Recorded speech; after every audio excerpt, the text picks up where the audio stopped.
should not stop building trade relations with nations that have a poor human rights record.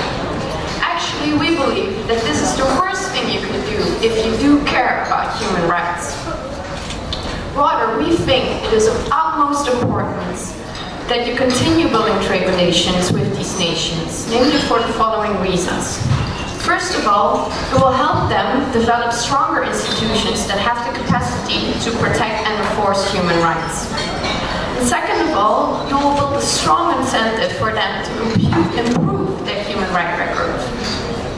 Now, before I go into depth about our arguments, let me first raise this question. Doing nothing, will it really help if you have no trade as a sanction? You will end up letting the countries with their poor human rights records trade with each other. You will divide the world into good and bad. And is that really going to help? Is that what we want?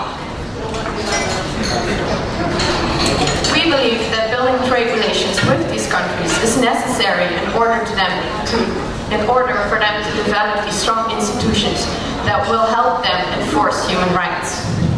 We don't deny the fact that the poor human rights record of these countries is one of the biggest problems they are facing.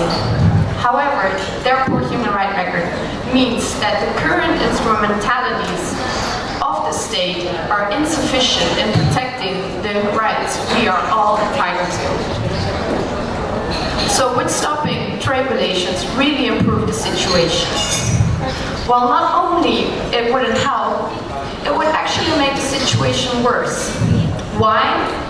Because many of these countries are normally quite poor.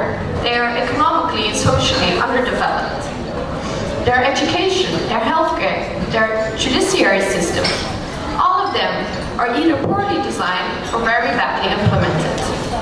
This means that their institutions are weak, inefficient, and they just don't have the capacity to implement, check, and enforce human rights.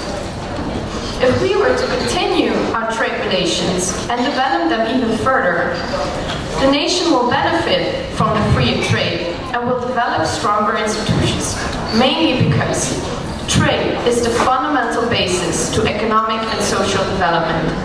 And economic and social development will lead to stronger institutions, which will majorly improve the implementation and the access to human rights.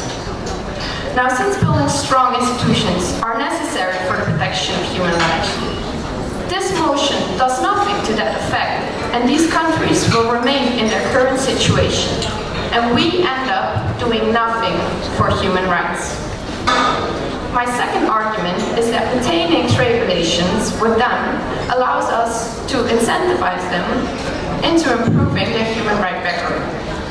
Part of the reason why these countries in general have a poor human rights record is the fact that their governments don't have a strong interest in improving it. So in order to solve this issue, we need to ensure that we have a critical link with the government, which we can achieve with strong trade relations.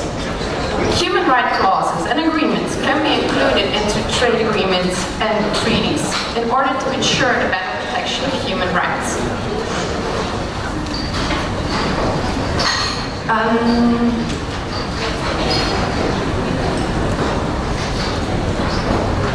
So that's why we believe that it is of utmost importance that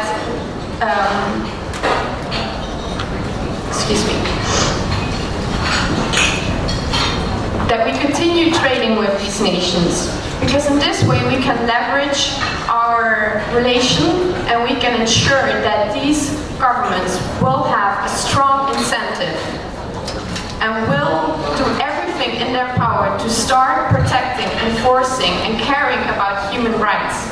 Because in this way they will know that their trade relations will improve further as well. Thank you.